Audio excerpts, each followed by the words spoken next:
ETF index mutual funds నేర్చుకుని stock మార్కెట్లో రాణించాలనుకుంటున్నారా? వెంటనే ఈ నెంబర్కి కాల్ చేయండి.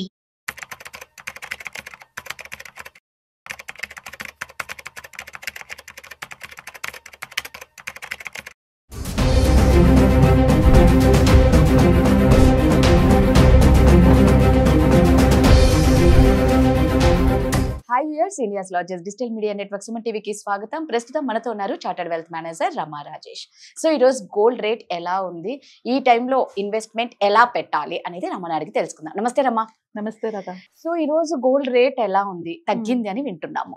అయితే ఇన్వెస్ట్మెంట్ చేయాలి అంటే ఇది కరెక్ట్ టైమా? ఒకవేళ ఇది కరెక్ట్ టైం అయితే ఎలా పెట్టాలి? డెఫినెట్లీ అసలు ఈ మధ్యకాలంలో చూసుకుంటే రోజు పెరగడం ఒక రోజు తగ్గడం జరుగుతూనే ఉంది.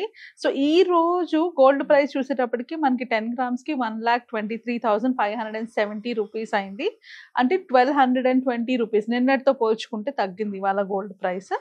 సో బట్ అది మళ్ళీ పెరుగుతుందా తగ్గుతుందా అంటే చెప్పలేం. రోజుకి వచ్చే అప్డేట్స్ బట్టి, అంటే గ్లోబల్ ఇంపాక్ట్ బాగా ఉంటుంది గోల్డ్ ప్రైస్ మీద. సో దాన్ని బట్టి చూసుకుంటే మనకి ఫ్యూచర్ లో పెరగచ్చు తగ్గచ్చు. ఎందుకంటే ఇప్పుడు మనకైతే ఎలాంటి క్లారిటీ లేదు అది పెరుగుతుందా తగ్గుతుందా అనేసి. మల్టిపుల్ రీజన్స్ ఉన్నాయి వాటికి. బయటనున్న రిసెషన్ కానీ, లేకపోతే ట్రంప్ గారు తీసుకున్న డెసిషన్స్ కానీ, చైనావి, ఇవన్నీ చాలా కలిపి ఈ ప్రాబ్లమ్స్ అయితే ఉన్నాయి. బట్ మోస్ట్ ఇంపార్టెంట్లీ అందరూ, అంటే నువ్వే కాదు, చాలా మంది నా క్లయింట్స్ కూడా, మేడం గోల్డ్ లో ఇన్వెస్ట్ చేయాలనుకుంటున్నాను, ఇప్పుడు చేయాలా వద్దా, పెరుగుతుంది తగ్గుతుంది కదా, ఇన్వెస్ట్ చేయొచ్చా? బికాస్ పెరిగి తగ్గి చూడడం వల్ల వాళ్ళకి ఏమనిపిస్తుంది అంటే ఇప్పుడు ఇన్వెస్ట్ చేసి వెంటనే నేను ఎగ్జిట్ అయితే ఎంతో కొంత ప్రాఫిట్ తెచ్చుకోగలను అన్నట్టు అనుకుంటున్నారు. బట్ ట్రస్ట్ మీ, అది మన చేతిలో లేదు. ఎందుకంటే అవి అట్లీస్ట్ మనం ట్రెండ్స్ ప్రకారంగా చూసుకున్న ఈ రోజు పెరుగుతుంది రేపు తగ్గుతుంది అన్నట్టుగా కూడా లేదు. సో షార్ట్ టర్మ్ లో గోల్డ్ ఇన్వెస్ట్మెంట్ చేసుకోవాలి అంటే కనుక the best way to do is, ఎప్పుడైతే తగ్గుతుందో అప్పుడు ఎంతో కొంత అమౌంట్ ఇన్వెస్ట్ చేసుకోవడం, అంతేగాని ఒకేసారి తీసుకోవడం పెట్టుకోవడం కాదు. అట్లీస్ట్ ఆ హోల్డింగ్ పీరియడ్ కూడా మినిమం 1 year పాటు ఉంచుకుంటే ఎంతో కొంత ప్రాఫిట్ కనిపిస్తుంది. సింగిల్ టైంలోనే మనం ఇన్వెస్ట్ చేసి ఎగ్జిట్ అవ్వడం ఇలాంటివి చేస్తే కనుక లాసెస్ చూస్తాము. సో ట్రేడింగ్ చేయొద్దు గోల్డ్తో. Gold is not a trading element at all. Gold investment purpose. And ఇంకా కరెక్ట్గా చెప్పాలంటే గోల్డ్ మనకి వెల్త్ స్టెబిలైజర్.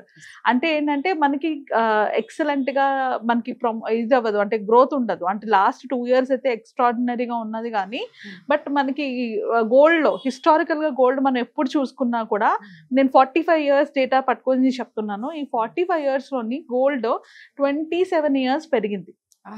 18 years అది పెరగలేదు, సైడ్ వేస్ లో ఉంది. ఓన్లీ 1 year మాత్రమే గోల్డ్ నెగటివ్ రిటర్న్స్ ఇచ్చింది.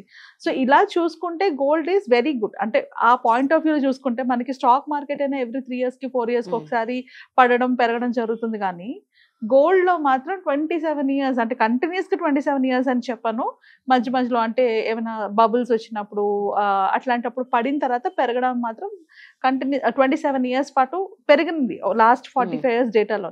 బట్ ఇక్కడ మనం మైండ్ లో పెట్టుకోవాల్సింది ఏంటంటే, అది ఎప్పుడైతే పెరగలేదో అప్పుడు స్టాగ్నెంట్ గా ఉండిపోయింది, కంటిన్యూస్లీ స్టాగ్నెంట్ గా ఉండిపోయింది. అందుకే ఇప్పటికీ మనం గోల్డ్ ఓవరాల్ గా ఎంత రిటర్న్ ఇచ్చింది అని చూసుకుంటే 10 to 11% రిటర్న్ ఇచ్చింది.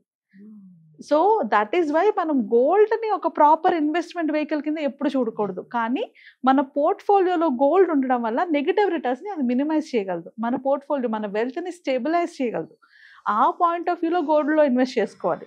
ఆ పాయింట్ ఆఫ్ వ్యూ వరకే మీ గోల్డ్ ఇన్వెస్ట్మెంట్స్ ఉండాలి. మిగిలినవి ఎట్లాగో, అంటే ఇన్వెస్ట్మెంట్ కాకుండా మిగిలిన వాటికైతే టైం అవన్నీ మనం చూసుకో. మ్యారేజ్ ఉంది, ఖచ్చితంగా తీసుకోవాలంటే తీసుకోవాల్సిందే. బట్ ఇన్వెస్ట్మెంట్ పర్పస్ మనం ఎప్పుడైనా గోల్డ్ పెట్టుకోవాలనుకునేటప్పుడు మైండ్లో పెట్టుకోవాల్సింది, గోల్డ్ నుంచి ఎక్కువ రిటర్న్స్ రాదు. ఎందుకంటే అది ఒక 1 year ఇప్పుడు 70% పెరిగిందంటే ఫ్యూచర్లో, అంటే ఇప్పుడు హైలో ఉంది, ఇప్పుడు బుల్ రన్లో ఉంది, గోల్డ్ బుల్ రన్లో ఉంది అంటే అది మళ్ళీ పడుతుంది కంపల్సరీగా. ఆ ఫేజ్ కంపల్సరీ వస్తుంది. ఆ వచ్చినప్పుడు అది స్టెబిలైజ్ అయిపోతుంది. ఒక 4, 5, 6 years పాటు మీకు ఏం గ్రోత్ కనిపించదు. అలాంటప్పుడు ఏం జరుగుతుంది, ఇప్పుడు వచ్చిన రిటర్న్స్ అన్ని యావరేజ్ అవుట్ అయిపోతాయి కదా. సో అందుకే గోల్డ్లో పెట్టుకోవాలి అనుకుంటే మైండ్లో పెట్టుకోవాల్సింది దాని నుంచి వెల్త్ క్రియేషన్ కోసం కాదు, బట్ అది మీ పోర్ట్ఫోలియోకి స్టెబిలిటీ ఇవ్వడానికి ఖచ్చితంగా యాడ్ చేసుకోవాలి. కాబట్టి లాంగ్ టర్మ్ పాయింట్ ఆఫ్ వ్యూలోనే గోల్డ్లో ఇన్వెస్ట్ చేసుకోవాలి అని అడిగితే, షార్ట్ టర్మ్ కన్నా కూడా లాంగ్ టర్మ్ పాయింట్ ఆఫ్ వ్యూలోనే ఇన్వెస్ట్ చేసుకోవాలి. ఆ ఇన్వెస్ట్ చేసుకునేది కూడా మనం ఎట్లా మైండ్లో పెట్టుకోవాలి, ఇప్పుడు రైట్ నౌ గోల్డ్ పీక్స్లో ఉంది. సో లాంగ్ టర్మ్లోని గోల్డ్ పీక్లో ఉన్నప్పుడు ఇన్వెస్ట్ చేసుకుంటే ఖచ్చితంగా మీకు అది అంటే మళ్ళీ పడినప్పుడు కరెక్ట్ అయ్యేటప్పుడు మీకు అది కనిపించదు growth. So long term point of వ్యూలో కనుక ఇన్వెస్ట్ చేయాల్సి వస్తే గోల్డ్ లో ఇన్వెస్ట్ చేయకుండా ఉండడమే బెటర్. బెటర్. బికాస్ ఇది హైలో ఉంది, పీక్స్ లో ఉంది. కాదు నేను షార్ట్ టర్మ్ కోసం అంటే 2-3 years అనుకుంటున్నాను అంటే ద బెస్ట్ వే ఏంటి అంటే 2-3 years కోసం ఇన్వెస్ట్ చేసుకునేటప్పుడు ఇలా రోజుకు ఒక అప్డేట్ వస్తుంది కదా, ఈ రోజు మార్కెట్ లో పడింది, రేపు పెరుగుతుంది, అలాంటప్పుడు కొంచెం కొంచెం తీసి పెట్టుకోండి. ఓకే. ఆర్ ఇంకా కరెక్ట్ గా చెప్పాలంటే లాంగ్ టర్మ్ కోసం కూడా కావాలి అనుకుంటే రెండిటికి బెస్ట్ ఆప్షన్ ఎస్ఐపిలో చేసుకోండి.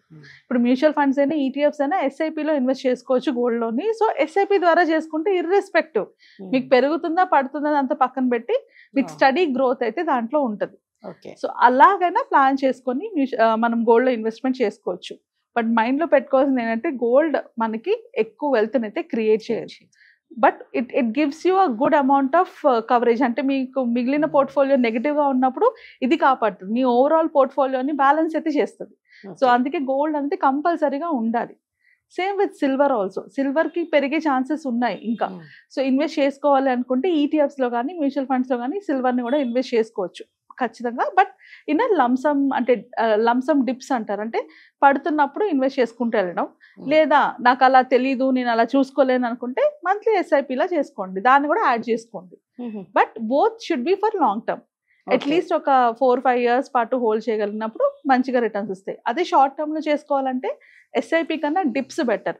అంటే పడుతున్నప్పుడు ఇన్వెస్ట్ చేసుకోవడం అండ్ అలా ఒక 1 year పాటు ఉంచి మళ్ళీ ఎప్పుడు హైగా పెరుగుతున్నప్పుడు ఎగ్జిట్ అవ్వడం, అలా చేసుకుంటే okay. At least short term point of వ్యూలో కూడా ఓకే. బట్ అలా కాకుండా ఎట్ ఏ టైం కనుక ఇన్వెస్ట్ చేస్తే డెఫినెట్లీ మనకి ఇది ఆల్ టైమ్ హై ఉంది కాబట్టి మీకు తర్వాత రిటర్న్స్ కనిపించకపోవచ్చు. బట్ అంటే నువ్వు అన్నట్టు ట్రేడింగ్ లాగా మాత్రం చూడొద్దు. ఎస్, చక్కగా మైండ్ లో పెట్టుకోండి. ట్రేడింగ్ లాగా చూడొద్దు. లాంగ్ టర్మ్ అయితే మాత్రం రమ చెప్పినట్టు గోల్డ్ లో కానీ సిల్వర్ లో కానీ పెట్టుకోవచ్చు, ఎస్ఐపిలో. సో మీకు ఇంకేమైనా డౌట్స్ ఉన్నా మీకు అంటే తను చార్టర్డ్ వెల్త్ మేనేజర్ కాబట్టి మీకు ఎలాంటి డౌట్స్ ఉన్నా కూడా రమని డైరెక్ట్ మీరు కాంటాక్ట్ అవ్వచ్చు. Thank you Rama. Thank you.